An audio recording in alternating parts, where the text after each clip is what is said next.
আপনারা হয়তো জানেন যে মাটির নিচে সোনা, রূপা, হীরা, মূল্যবান পাথর ও রুবির খনি আছে এবং সমুদ্রের নিচে অনেক জাই, পান্না, প্রবাল এবং মুক্তা আছে। কিন্তু আপনারা শুনে অবাক হবেন যে এগুলো একসময় একক ব্যক্তির সম্পত্তি ছিল। এই পৃথিবীতে কেউ এত ধনী ছিল না এবং কখনো হবেও না। তার সম্পদ কিভাবে ছড়িয়ে পড়েছিল এবং কিভাবে তা মাটির নিচে এবং সমুদ্রের ভেতরে চলে গিয়েছিল, আমি আজ আপনাদের এই আশ্চর্যজনক গল্পটি বলবো। হযরত মুসা আলাইহিস সালামের চাচাতো ভাইয়ের নাম ছিল কারুন। কারুনের ভাগ্য ছিল অনেক উঁচু। পৃথিবীর প্রতিটি কোণে তার গোদাম ছিল। তার নৌকা এবং জাহাজ প্রতিটি নদী এবং সমুদ্রে দলবদ্ধভাবে ভেসে বেড়াত। তিনি পৃথিবীর প্রতিটি বণিকের একমাত্র ঋণদাতা ছিলেন। তিনি প্রতিটি ব্যবসার প্রধান ব্যক্তি ছিলেন। তিনি নিজেই ব্যবসা করতেন এবং প্রতিদিন লক্ষ লক্ষ টাকা উপার্জন করতেন। হযরত মুসা আলাইহিস সালাম তাকে অনেক ভালোবাসতেন। তিনি তাকে ভালোবাসার সাথে কাদা থেকে সোনা তৈরির দক্ষতা শিখিয়েছিলেন।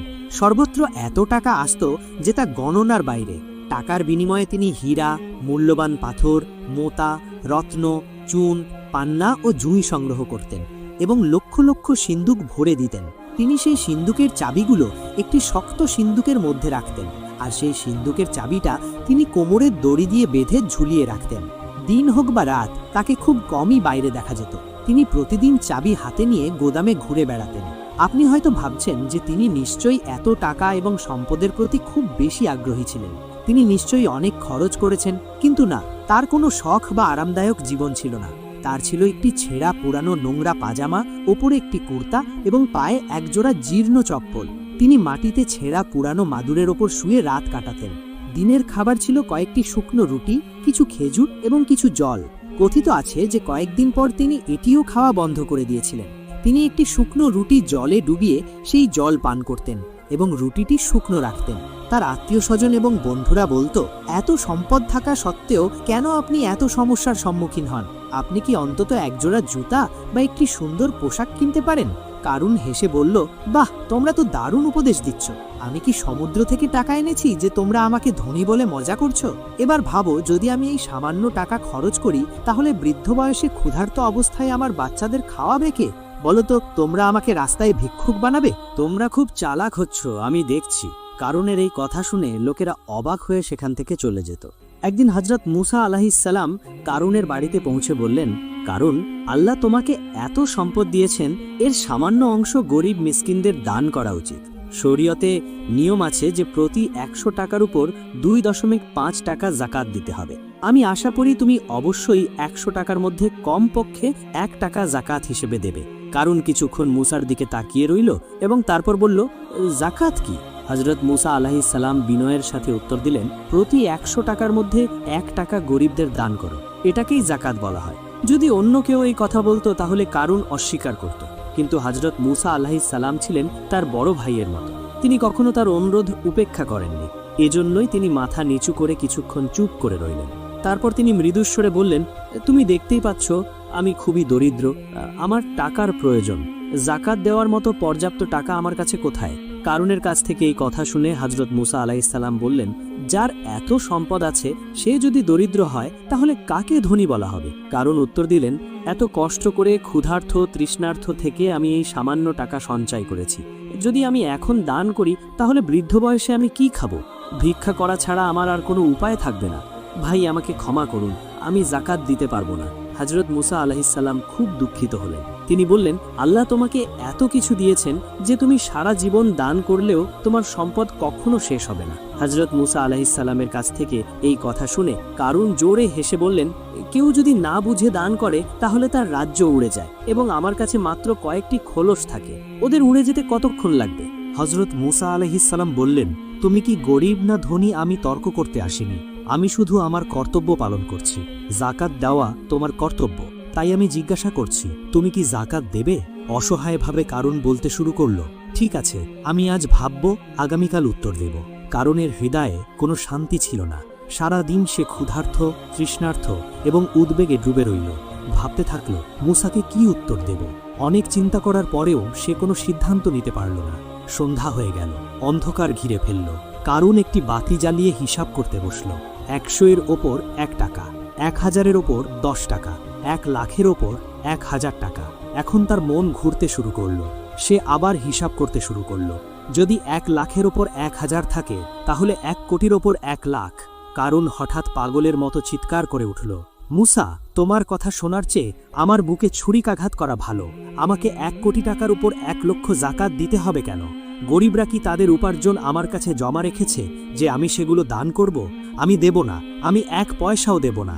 কারুন চুপচাপ বালিশে মুখ লুকিয়ে শুয়ে রইল আর মনে মনে সে হযরত মুসাকে অভিশাপ দিতে লাগল। সেই রাতে কারুন ঘুমাতে পারল না। হঠাৎ তার চোখ প্রদীপের শিখার ওপর পড়ল। সমস্ত তেল পুড়ে গেল, তবুও একটি পয়সাও আয় হল না। সে প্রদীপ নিভিয়ে দিল। সে অন্ধকারে দেয়ালে পিঠ ঠেকিয়ে বসে রইল এবং সারা রাত আকাশ ও পাতালের কথা ভাবতে লাগল।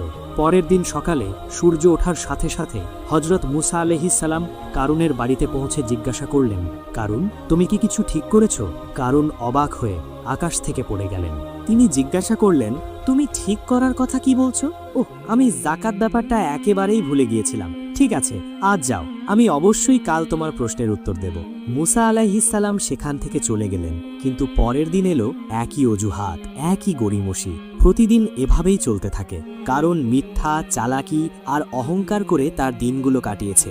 একদিন মুসা আলাইহিস সালাম রেগে বললেন, তোমার কি লজ্জা নেই? তুমি প্রতিদিন অজুহাত দাও। আমি এখন স্পষ্ট উত্তর চাই, তুমি যাকাত দেবে কি দেবে না? কারণ রাগে গর্জে উঠল, তুমি কি মনে করো আমি কিছুই বুঝতে পারছি না? ক্ষুধার্ত তৃষ্ণার্ত থেকে কত পরিশ্রম করে আমি এই সম্পদ অর্জন করেছি। তোমার চোখ জ্বলছে, তুমি এখানে এসে বারবার আমাকে হয়রানি করছো। টাকা পেলেই তুমি তা লুট করবে। আমি এত বোকা নই, এটা কখনোই হবে না। আমি 1 পয়সাও দান করব না। তুমি যা করতে চাও তাই করো। কারুনের কথা শুনে মুসা আলাইহিস সালাম অবাক হয়ে গেলেন, কিন্তু হতাশ হলেন না। তিনি আরও অনেক দিন ধরে কারুনকে বোঝানোর চেষ্টা করলেন। তাকে আল্লাহর শাস্তির হুমকি দিলেন, জাহান্নামের কষ্ট এবং বেহেশতের নেয়ামত সম্পর্কে বললেন। কিন্তু কারুন একই জায়গায় রইল। তার হৃদয় গলল না, পরিবর্তনও হলো না। এখন মুসা আলাইহিস সালাম অসহায় হয়ে পড়লেন। তিনি হাত তুলে প্রার্থনা করলেন, হে আমার রব, আমি কারুনকে সৎকর্মের দিকে আনার জন্য, তাকে দান করার জন্য অনুরোধ করার জন্য যথাসাধ্য চেষ্টা করেছিলাম, কিন্তু সে রাজি হয়নি। এখন তুমি বলো আমার কি করা উচিত? তারপর জিবরিল আলাইহিস সালাম আল্লাহর পক্ষ থেকে একটি বার্তা নিয়ে এলেন। তিনি বললেন, মুসা, বনি ইসরায়েলকে মিশর ছেড়ে চলে যেতে বলো। মুসা আলাইহিস সালাম আল্লাহর এই আদেশ মেনে নিলেন।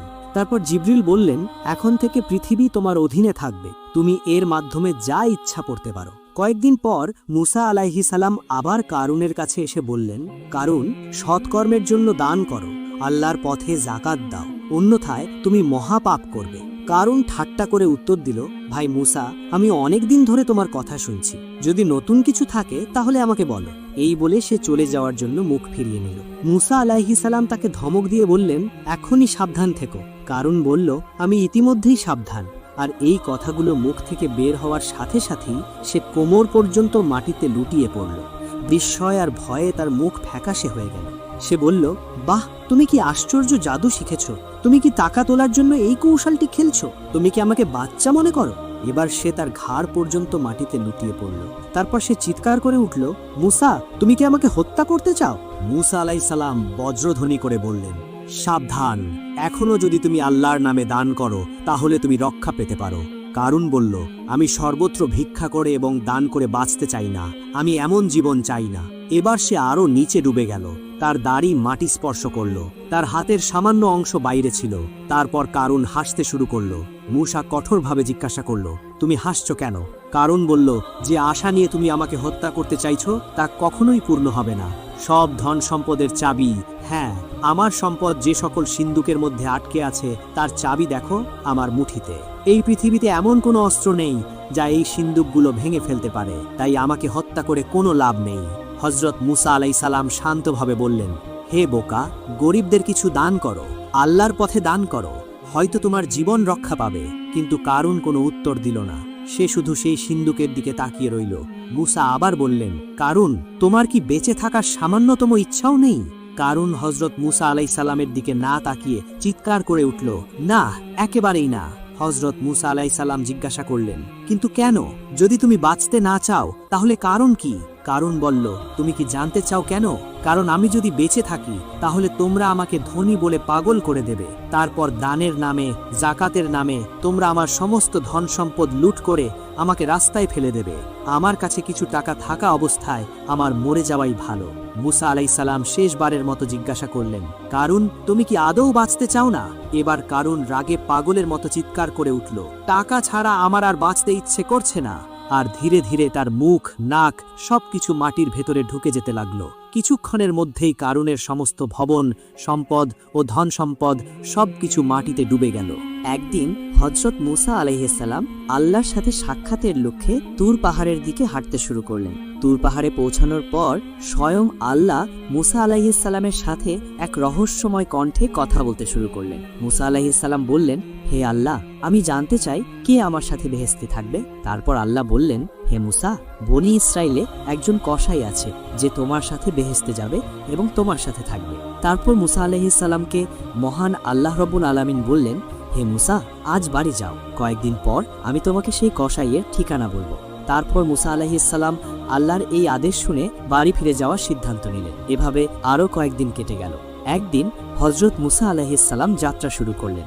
যখন তিনি পথে যাচ্ছিলেন তখন একজন মহিলা তার সামনে কাঁদতে কাঁদতে দাঁড়িয়েছিলেন। মহিলাটি মুসা আলাইহিস সালামের কাছে এসে বললেন, হে আল্লাহর নবী, আপনি কি তুর পাহাড়ে আল্লাহর সাথে কথা বলতে যাচ্ছেন? তাহলে আমার সম্পর্কে মহান আল্লাহ তাআলাকে জিজ্ঞেস করবেন, আমার কেন সন্তান হচ্ছে না?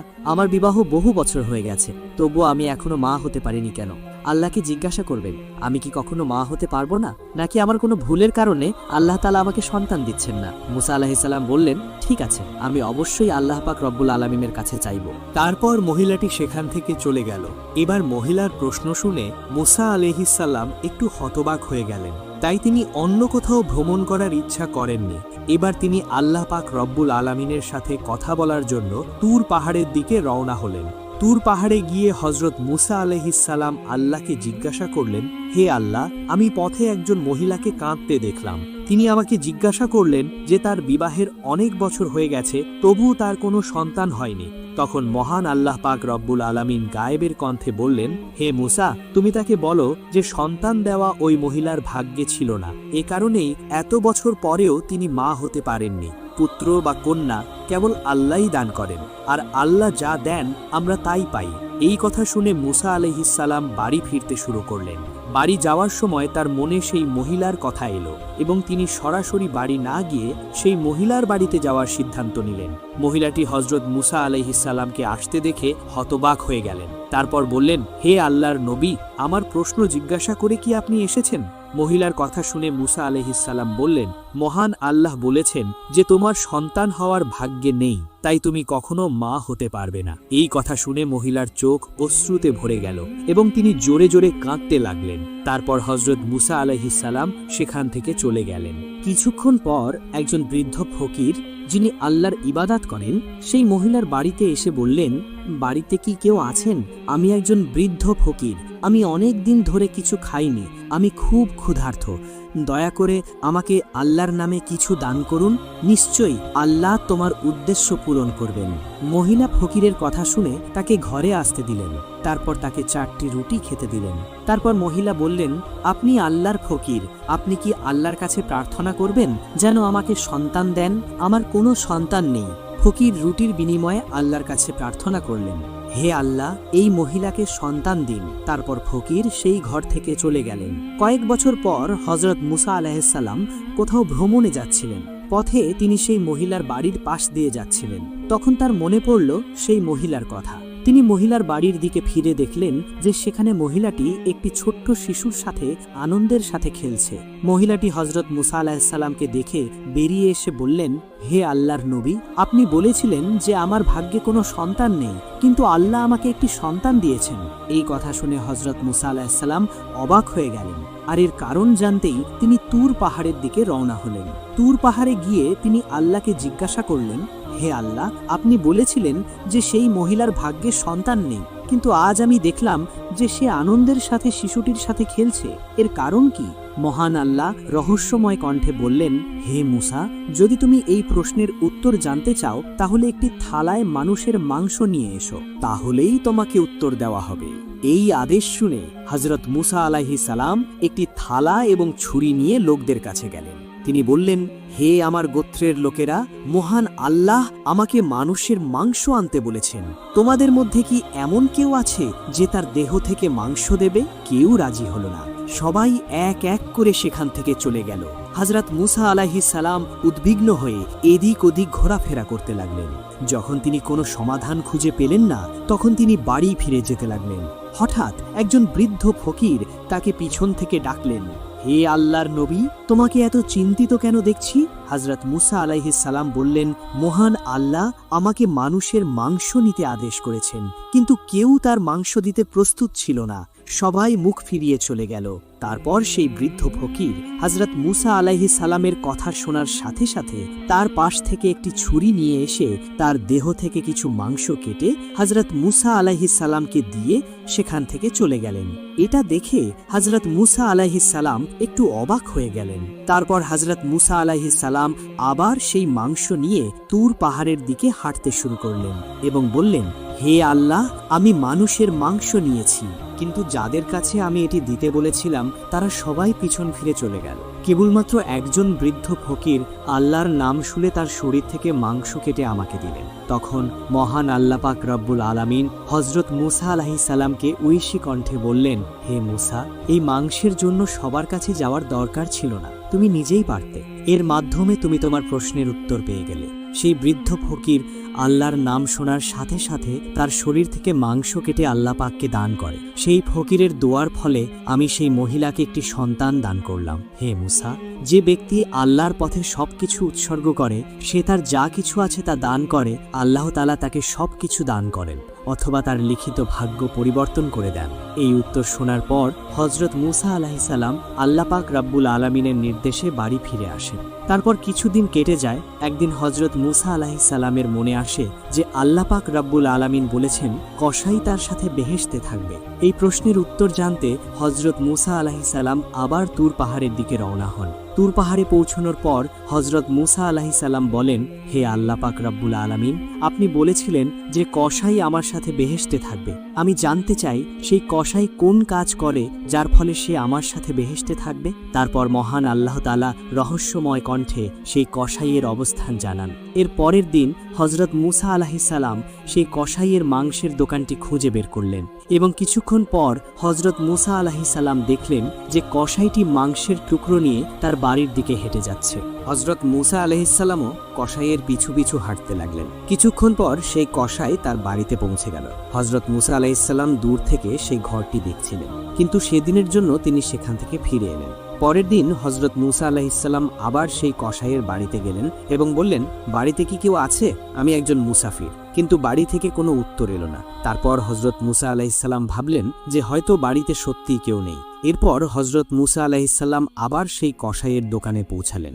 সেখান থেকে তিনি দেখলেন কসাই মাংস কাটতে থাকলো এবং একটি ভালো মাংসের টুকরো এক পাশে রাখলো। তখন একজন খদ্দের এসে বলল, ভাই, তোমার কাছে থাকা মাংসের টুকরোটা আমাকে দাও, বিনিময়ে আমি তোমাকে আরো বেশি টাকা দেব। তখন কসাই বলল, তুমি যতই টাকা দাও না কেন, আমি এই মাংসের টুকরোটা দেব না। তারপর কসাই বলল, আমি এই মাংস আমার বাড়িতে নিয়ে যাব।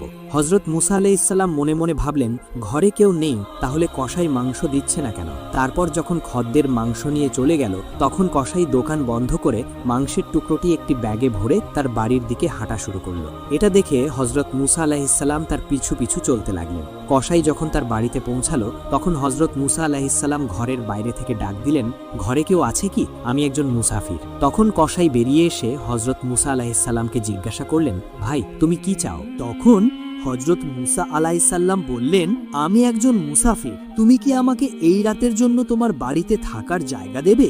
আগামীকাল সকাল হলেই আমি আমার গ্রামের দিকে চলে যাব। কসাই বলল, অবশ্যই, তুমি এসেছো, আমি তোমাকে আমার ঘরে আশ্রয় দিব। তারপর কসাই বলল, তুমি এখানে বসো, আমি কাছের ঘরে কিছু কাজ করছি। এই বলে কসাই সেই ঘরের দিকে চলে গেল। হযরত মুসা আলাইহিস সালাম দেখলেন যে কসাই সেই ঘরে একা রুটি বানাচ্ছে এবং মাংস রান্না করছে। তারপর কিছুক্ষণ পর হযরত মুসা আলাইহিস সালাম দেখলেন যে কসাই ধীরে ধীরে একজন বৃদ্ধা মহিলাকে সম্মানের সাথে নিয়ে আসছে। তারপর তিনি বৃদ্ধা মহিলাকে ভালোবাসার সাথে মাংস এবং রুটি খাওয়ালেন, ঠিক যেমন একজন মা একটি ছোট শিশুকে ভালোবাসা এবং স্নেহের সাথে খাওয়ান। কিছুক্ষণ পর কসাই হজরত মুসা আলাইসাল্লামের কাছে কিছু মাংস এবং রুটি নিয়ে এসে বললেন, হে মুসাফির ভাই, তোমার খাবার নাও, আমি কিছুর সময় নিয়েছি, এর জন্য আমি দুঃখিত। তখন কসাই বলল, আসলে আমার কিছু কাজ ছিল, তাই তোমাকে আগে খাবার দিতে পারিনি। হজরত মুসা আলাইসাল্লাম বললেন, ঠিক আছে, কিন্তু আগে তুমি বলো এই বৃদ্ধা মহিলা কে? কসাই উত্তর দিল, এই বৃদ্ধা মহিলা আমার মা। এই পৃথিবীতে আমার মা ছাড়া আর কেউ নেই এবং আমার জন্য কেউ নেই। আমি এই পৃথিবীতে তার একমাত্র ভরণ পোষণকারী। আমার মা এখন বৃদ্ধা হয়ে গেছেন, তিনি ঠিকমতো হাঁটতে পারেন না এবং ভালো করে খেতেও পারেন না। তাই আমি প্রতিদিন দোকান থেকে ভালো ভালো নরম মাংসের টুকরো এনে বাড়িতে রান্না করে আমার মাকে খাওয়াই। এই কথা শুনে হজরত মুসা আলাইহিসসালাম দেখলেন কসাই তার মায়ের প্রতি ভক্তি ও স্নেহ প্রদর্শন করছে। হজরত মুসা আলাইহিসসালাম অবাক হয়ে গেলেন। তারপর হজরত মুসা আলাইহিসসালাম কাছের ঘর থেকে দেখলেন যে বৃদ্ধা মহিলার 2 চোখ বেয়ে পানি পড়ছে এবং 2 হাত তুলে দোয়া করছেন। তিনি হাত তুলে আল্লাহর কাছে প্রার্থনা করলেন, হে আল্লাহ, তুমি রহমান ও রহিম, তুমি গফুর ও রহিম, তুমি সবকিছু জানো। এই পৃথিবীতে এমন কিছু নেই যার খবর তোমার কাছে গোপন থাকে। হে আল্লাহ, মা হয়ে আমি তোমার দরবারে আমার ছেলের জন্য প্রার্থনা করেছি। আমার এই ছেলেকে হজরত মুসা আলাইহিসসালামের সাথে জান্নাতে যাওয়ার তৌফিক দিও। তারপর হজরত মুসা আলাইহিসসালাম বাড়ি না গিয়ে তুর পর্বতে চলে গেলেন। তুর পর্বতে গিয়ে হজরত মুসা আলাইহিসসালাম বলেন, আমি কসাইয়ের বাড়িতে গিয়ে দেখলাম যে কসাই তার মায়ের সেবা ছাড়া আর কিছুই করে না। তারপর এক রহস্যময় আওয়াজের মাধ্যমে মহান আল্লাহ পাক রব্বুল আলামিন বলেন, হে মুসা, তোমার জানা উচিত যে কসাই তোমার সাথে বেহেশতে যাবে। এর কারণ হলো তার মায়ের সেবা এবং তার মায়ের প্রতি ভালোবাসা। কসাইয়ের মা তার ছেলের জন্য প্রার্থনা করছিলেন যে আল্লাহ, আমার ছেলে কসাই যেন হজরত মুসা আলাইহিসসালামের সাথে বেহেশতে যায়। আল্লাহ তাআলা কখনোই মায়ের প্রার্থনা প্রত্যাখ্যান করেন না। হে মুসা, কসাইয়ের আসল কাজ হলো তার মায়ের প্রতি ভালোবাসা, সেবা এবং স্নেহ, যার কারণে সে তোমার সাথে বেহেশতে যাবে।